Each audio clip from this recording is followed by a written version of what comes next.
नमक का दरोगा मुंशी प्रेमचंद। उस दौर की बात है जब भारत पर अंग्रेजों का शासन था। नमक जो हर इंसान की जरूरत है, उस पर भी टैक्स लगा दिया गया था। सोचिए, एक ऐसी चीज जो हर रसोई की जान है, वही गरीबों के लिए भी बोझ बन चुकी थी।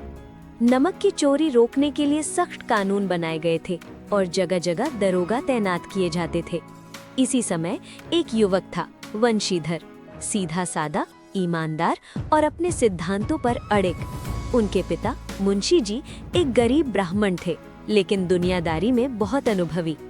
जब वंशीधर को नमक विभाग में दरोगा की नौकरी मिली, घर में खुशी का माहौल था। लेकिन उसी खुशी के बीच पिता ने उन्हें पास बुलाया और धीरे से कहा, बेटा, नौकरी में सिर्फ तनख्वाह से काम नहीं चलता। तनख्वाह तो पूर्णिमा का चांद है, एक दिन चमकता है फिर घट जाता है। थोड़ा रुककर बोले, असली कमाई तो ऊपरी आमदनी में है, समझ रहे हो ना? मतलब साफ था, रिश्वत लो, जिंदगी आसान बनाओ।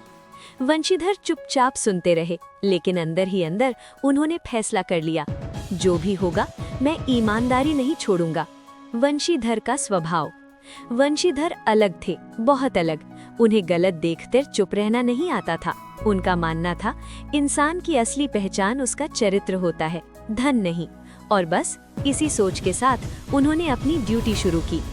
नमक विभाग में दरोगा बनकर जब वो अपने इलाके में पहुंचे, तो उन्होंने एक ही नियम बनाया, कानून सबके लिए बराबर होगा। दिन हो या रात, सर्दी हो या गर्मी, वंशीधर हमेशा अपनी ड्यूटी पर डटे रहते। धीरे धीरे उनकी ईमानदारी की चर्चा पूरे इलाके में फैलने लगी। कुछ लोग उनका सम्मान करते थे, तो कुछ उनसे डरने लगे थे। उसी इलाके में एक नाम बहुत मशहूर था, पंडित अलोपी दीन। धन दौलत की कोई कमी नहीं, इतना प्रभाव के बड़े बड़े अधिकारी भी उनके सामने झुक जाते। लोग कहते थे, पैसे से सब कुछ खरीदा जा सकता है, और अलोपी दीन के पास तो बेहिसाब पैसा है। एक रात कड़ाके की ठंड थी, चारों तरफ सन्नाटा, बस हवा की सरसराहट। वंशीधर अपनी ड्यूटी पर थे, तभी उनकी नजर कुछ हरकत पर पड़ी। उन्होंने देखा, कई बैलगाड़ियां धीरे धीरे नदी पार कर रही थी और उन पर नमक के बोरे लदे थे। वंशीधर समझ गए, ये सीधी सीधी तस्करी है। वो तुरंत आगे बढ़े और गाड़ियों को रोक लिया। सख्त आवाज में पूछा, क्या ले जाया जा रहा है? गाड़ीवान घबरा गए और हकलाते हुए बोले, हुजूर, ये पंडित अलोपी दीन की गाड़ियां हैं। नाम सुनते ही सब समझ गए, अब मामला खत्म, दरोगा जी मान जाएंगे। लेकिन वंशीधर ने बिल्कुल शांत होकर कहा, नाम चाहे किसी का भी हो, कानून सबके लिए बराबर है। कुछ ही देर में पंडित अलोपी दीन खुद वहां पहुंच गए, चेहरे पर मुस्कान, आवाज में मिठास। दरोगा जी, आप नए हैं, इसलिए नियमों को थोड़ा ज्यादा गंभीरता से ले रहे हैं। फिर धीरे से एक थैली आगे बढ़ाई, ये लीजिए 1000 रुपए और हमें जाने दीजिए। उस समय 1000 रुपए बहुत बड़ी रकम थी, लेकिन वंशीधर ने बिना सोचे साफ मना कर दिया। अलोपी दीन ने सोचा शायद रकम कम है। उन्होंने रकम बढ़ाई, 5000, 10,000, 20,000। हर बार वंशीधर का जवाब वही था, मैं अपना कर्तव्य नहीं बेच सकता।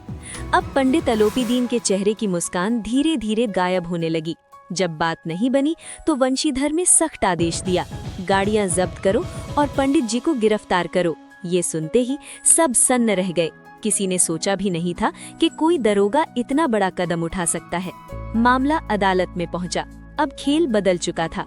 अलोपी दीन ने अपने पैसे और प्रभाव का इस्तेमाल किया। बड़े वकील, खरीदे हुए गवाह, दबाव में आए अधिकारी, और उधर वंशीधर अकेले, सिर्फ अपनी सच्चाई के साथ। बहस हुई, दलीलें दी गई, लेकिन अंत में फैसला आया, पंडित अलोपी दीन निर्दोष हैं और वंशीधर ने अपने अधिकार का दुरुपयोग किया है। वंशीधर की नौकरी चली गई।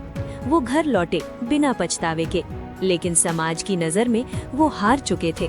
पिता ने भी ताना मारा, देखा ईमानदारी का क्या फल मिला। कुछ दिन बाद एक दिन अचानक पंडित अलोपी दीन उनके घर आए। वंशीधर हैरान रह गए। अलोपी दीन ने सर झुकाकर कहा, दरोगा जी, मैंने जिंदगी में बहुत लोगों को खरीदा है, लेकिन पहली बार मैं हार गया। आपकी ईमानदारी बिक नहीं सकी। अलोपी दीन ने आगे कहा, मुझे अपने व्यापार के लिए एक ईमानदार इंसान चाहिए। क्या आप मेरे मैनेजर बनेंगे? ये सिर्फ नौकरी नहीं थी, ये ईमानदारी की जीत थी। वंशीधर ने प्रस्ताव स्वीकार कर लिया और इस तरह ईमानदारी हार कर भी जीत गई। धन जीतकर भी हार गया। वंशीधर ने साबित कर दिया, सच्चाई देर से जीतती है लेकिन पूरी जीतती है। ईमानदारी कभी बेकार नहीं जाती। सही रास्ता कठिन होता है लेकिन मंजिल पक्की होती है।